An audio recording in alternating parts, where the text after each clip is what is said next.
할렐루야. 오늘도 새날을 주신 하나님을 찬양합니다. 어제는 거룩한 주일을 보내고 또 새로운 한 주간을 시작합니다.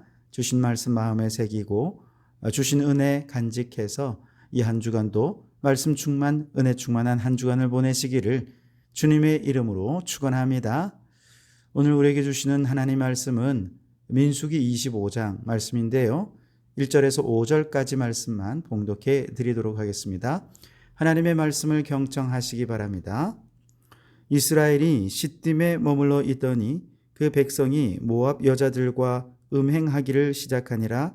그 여자들이 자기 신들에게 제사할 때에 이스라엘 백성을 청하매 백성이 먹고 그들의 신들에게 절함으로 이스라엘이 바알부올에게 가담한지라. 여호와께서 이스라엘에게 진노하시니라. 여호와께서 모세에게 이르시되 백성의 수령들을 잡아 태양을 향하여 여호와 앞에 목매어 달라. 그리하면 여호와의 진노가 이스라엘에게서 떠나리라. 모세가 이스라엘 재판관들에게 이르되 너희는 각각 바알부올에게 가담한 사람들을 죽이라 하니라. 아멘. 오늘도 이 말씀을 통해 우리에게 주시는 하나님의 음성을 듣게 되기를 바랍니다. 모압 왕 발락은 메소포타미아의 점술가 발람을 통해서 이스라엘을 저주하려고 시도를 했지만 3번에 걸친 모든 시도가 다 실패로 돌아가고 말았죠. 하나님의 영에 사로잡힌 발람 선지자는 오히려 이스라엘 백성들을 축복하고 말았습니다.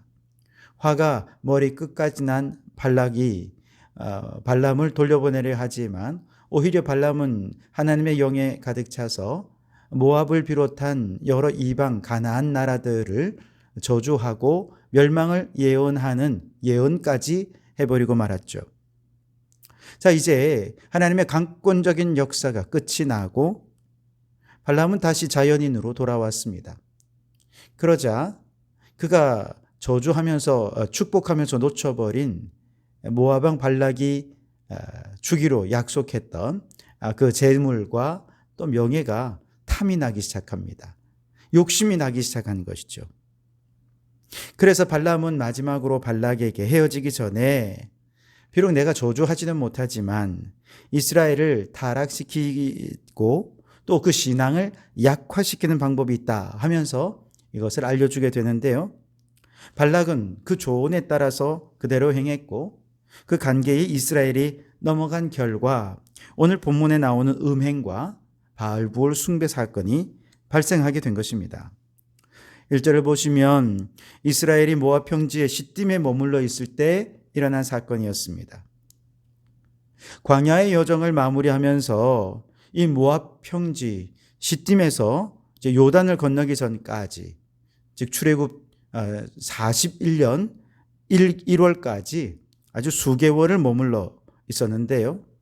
오랜 광야 생활로 인해 지친 몸을 추스르고 가나안에 들어갈 준비를 하도록 하기 위함이었죠.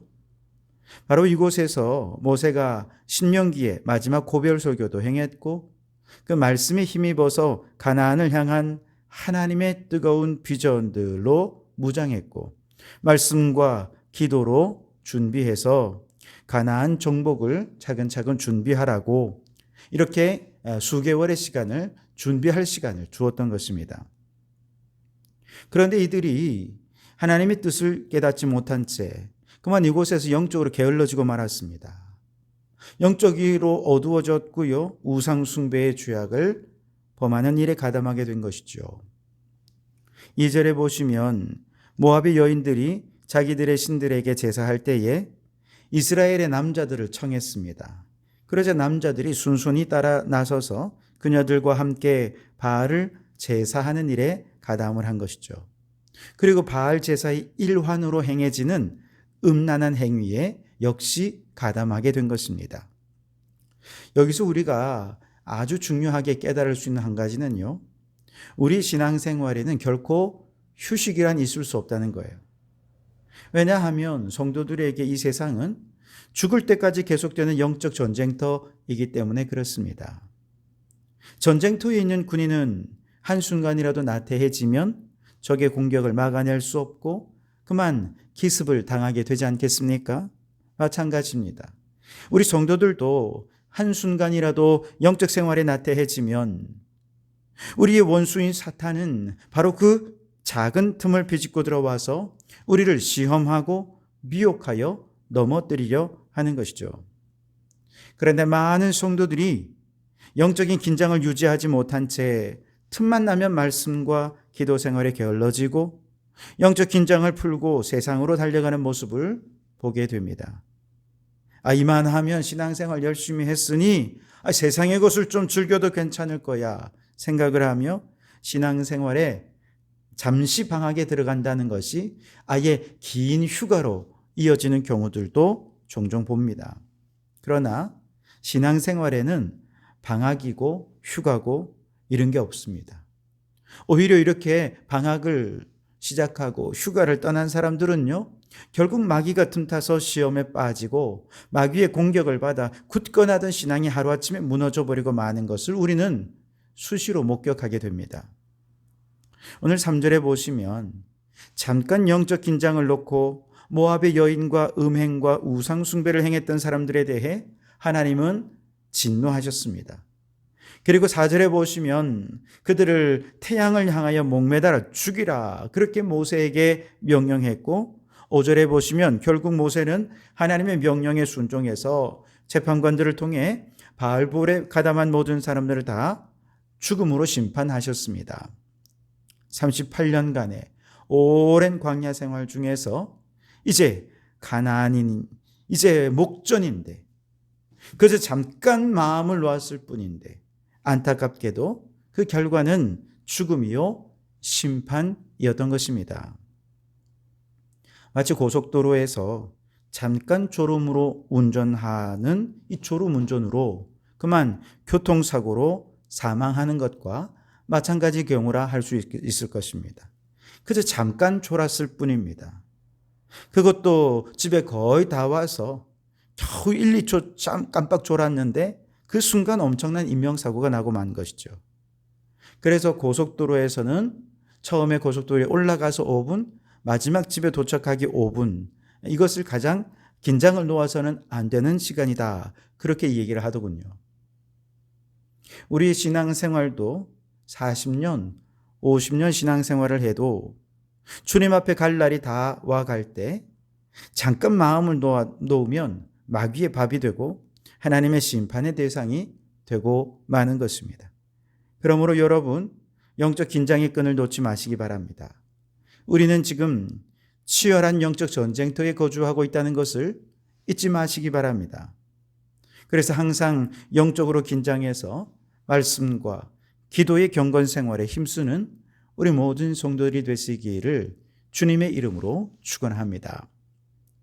자, 6절 말씀해 보시면 바알불 사건으로 인해 이스라엘 진영이 지금 피바람이 몰아치자 온 회중들은 회막문에 모여서 울며 회개하였습니다.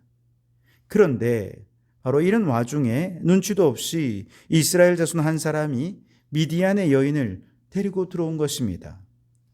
아니 지금 하나님의 무서운 심판으로 인해 백성의 수령들이 목매달아 죽고 그것도 모자라 연병이 회중에게 퍼져서 사람들이 지금 죽어 넘어지는 상황인데 한시라도 하나님의 진노를 그치게 하기 위해 온 백성은 지금 회막문에서 울면서 회개하고 있는데 이런 상황은 아랑곳하지 않고 지금 이 한 사람은 자신의 정욕을 채우기 위해 미디안 여인을 이스라엘 진영 안으로 데리고 들어온 것입니다. 남이야 죽든 말든 그저 자신의 욕구만 채우면 된다는 이런 이기주의적인 모습 때문에 그 사람은 어떻게 되었을까요? 제사장 아론의 손자 엘르아살의 아들 비느하스가 그를 보고 울분을 토합니다.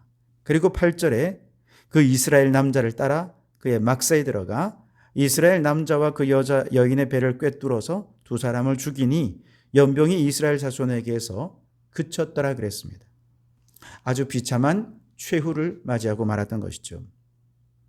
여러분, 이처럼 하나님의 백성들 사이에서 공동체의 모든 일에 하나 되고 함께 애쓰고 헌신하지 않고 자신만 생각하고 자신의 유익만을 추구하는 이기주의는 스스로를 비참하고 파멸과 멸망으로 이끈다는 사실을 우리는 분명히 깨달아야 할 줄 믿습니다.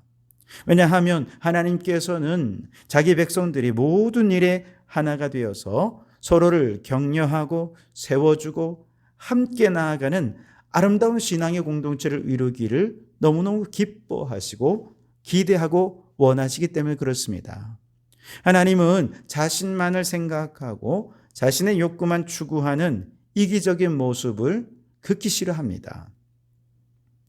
그런데 안타깝게도 오늘날 교회 안에 보면 이런 이기주의적인 사람들이 종종 있습니다. 다른 사람들은 교회의 부흥을 위해 열심히 기도하고 함께 일어나 전도하는데 나는 귀찮아요. 뒷짐지고 나하고는 상관없는 일이다. 나는 그냥 은혜만 받으면 된다. 축복만 받으면 된다. 그리고 그냥 신앙생활만 하고 있는데요. 이렇게 수수방관하는 사람 하나님 기뻐하지 않으십니다. 교회 곳곳에서 주님의 몸된 교회를 위해 봉사하고 헌신하며 땀방울을 흘리는 성도들이 얼마나 헌신하고 있는데요. 막 혼자서 이리 뛰고 저리 뛰고 하는데도 그냥 손 하나 까딱하지 않고 평생 그저 손님 대접만 받고 싶어 하는 그런 성도들도 있습니다. 하나님이 결코 기뻐하지 않으십니다. 교회가 큰 어려움이 있으면 함께 힘써 문제를 해결하기 위해 힘을 보태야 됩니다. 그래야 진정한 공동체가 되지 않겠습니까? 손이 필요하면 손을 보태어 주십시오. 재정이 필요하면 재정을 보태어 주십시오. 다른 사람의 도움이 필요하면 그 사람을 좀 데리고 오는 일도 함께 해 주십시오. 또 다른 도움이 필요하면 내 것을 내어놓고 손해를 보기도 하고 육체적인 고통도 감내하기도 하면서 주님의 몸된 교회를 세워가야 하는 것입니다. 오늘 본문의 비느하스를 한번 생각해 보십시오. 그는 이스라엘 공동체를 거룩하게 지키기 위해 죄가 틈타지 못하도록 지금 거룩한 분노를 품었습니다. 그의 의로운 열심이 하나님의 손이 되어서 창을 들고 두 남녀를 죽이면서 죄악을 몰아내고 연병을 몰아내어 공동체 전체를 거룩하고 건강하게 지켜내었던 것이죠. 여러분, 우리는 주님 안에 하나된 공동체라는 사실을 잊지 마시기 바랍니다.